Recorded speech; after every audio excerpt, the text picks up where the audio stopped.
Oi! Bom, no vídeo de hoje eu vou falar sobre recaída, que é uma coisa muito comum para a maioria das pessoas, principalmente no início, né? Acontece demais. E muita gente acaba desistindo, acaba abandonando o tratamento, acaba se sentindo desmotivada. Acho que é uma das principais razões, assim, para largar tratamento é quando as pessoas começam a ter recaída, que elas falam, não tá adiantando de nada esse tratamento que eu tô fazendo, né? Eu achei que eu tava boa e tô aqui tendo crise de novo, então o que tá acontecendo? Não tô fazendo direito. Acontece muito. Mas hoje eu vou falar principalmente da diferença das recaídas que a gente tem no início pra depois. Muita gente me pergunta assim, você tá curada, mas como que você se sente curada? Você não tem recaída? Você não teve mais crise depois que você parou de tomar o remédio? Então eu vou contar um pouco de como foi a minha experiência. Bom, eu não tive muita recaída.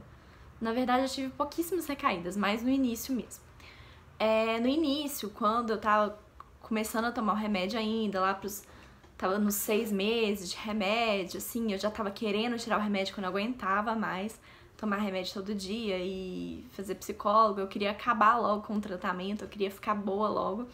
Então, eu já tava assim, não, eu tô boa, eu posso parar com o tratamento. E eu lembro do meu psiquiatra falando assim, não, a gente precisa de fazer pelo menos 1 ano de tratamento, porque senão você corre risco de ter recaídas. E se tiver recaídas, pra voltar a tratar é muito mais difícil, o tratamento é muito mais demorado, porque é justamente por causa disso. Quando você tem uma recaída, você desanima e fala, não tem como, é isso, eu não vou ficar boa nunca.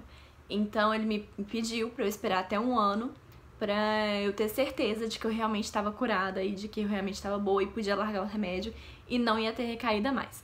E hoje em dia eu agradeço muito a ele por ter feito isso por mim, porque hoje em dia eu já sei identificar o que desencadearia uma crise, o que pode estar começando a ser uma crise e como lidar com isso. Então, bom, no início dá uma desanimada, eu me sentia um pouco desanimada, eu me sentia um pouco desincentivada, digamos assim, e a sensação que eu tinha era que isso nunca ia ter fim, era que não ia ter uma luz no fim do túnel. Eu olhava para as pessoas assim, saudáveis, né, que eu digo assim, sem sentir nada, e eu falava assim, gente, vocês deviam estar agradecendo por estar conseguindo respirar direito, por não estar sentindo nada, pela saúde de vocês não têm direito de reclamar de nada, pelo amor de Deus.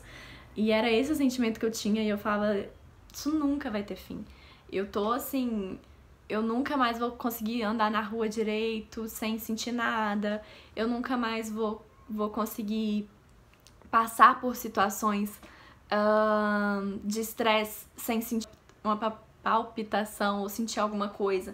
Então, meu sentimento era que não ia acabar nunca. E com o tempo, né, aí foi passando o tempo, eu continuei fazendo o tratamento, passaram 6 meses, 8 meses, 9 meses, até chegou 1 ano. E aí eu conversei com meu psiquiatra e eu falei, não, tem muito tempo que eu não tenho nenhuma crise e eu já me sinto preparada psicologicamente para sair desse remédio e para lidar com isso caso aconteça alguma coisa, e eu acho que eu não vou ter recaídas.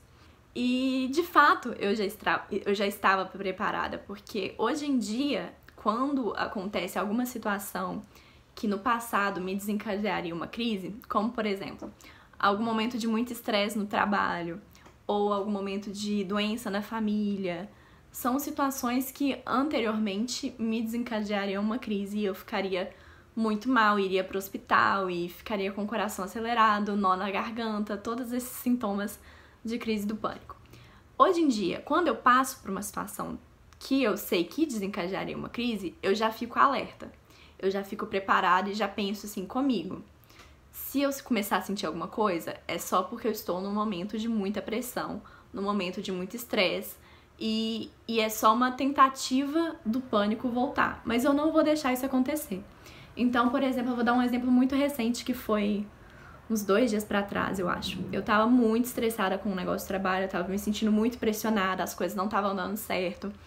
E aí eu já fiquei preparada, já fiquei pensando assim, nossa, eu tô ficando muito estressada, isso é uma coisa que desencadeia o pânico, vou ficar alerta.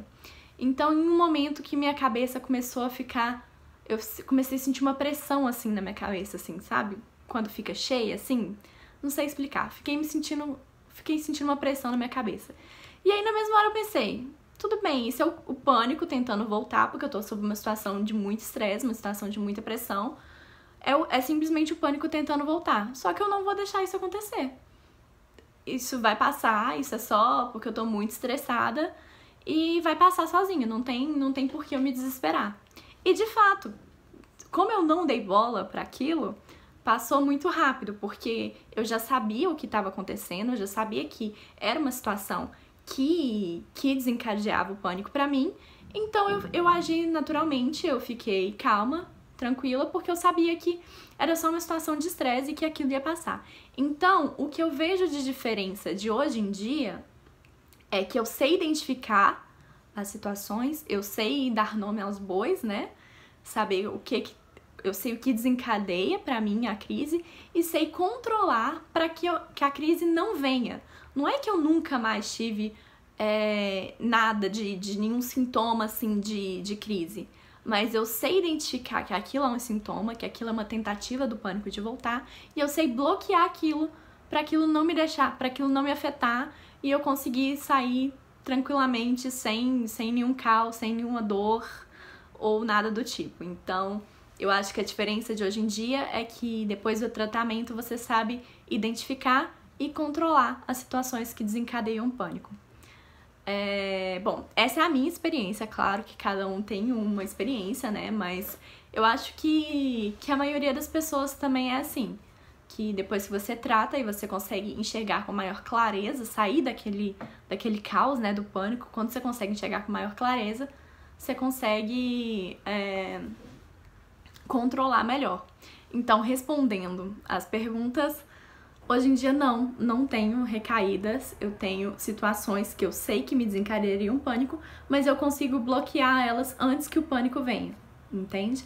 É uma situação de preparo emocional que você consegue adquirir após o tempo necessário de tratamento, que varia de cada pessoa também. Eu falei que o meu foi 1 ano, mas tem gente que fica mais.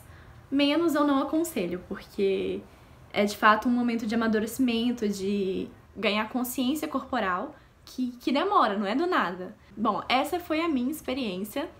Depois vocês me contem a de vocês, se é assim também, se vocês têm muita recaída, se vocês já estão se tratando há muito tempo e como funcionou pra vocês. Se quiserem deixar aqui no comentário até pra ajudar alguém. Se não, me fala lá no direct, @crise-de-pânico. Como sempre, me deem mais ideias de vídeo também, que eu não sei o que vocês gostariam de que eu compartilhasse com vocês. E é isso. Um beijo e até o próximo vídeo.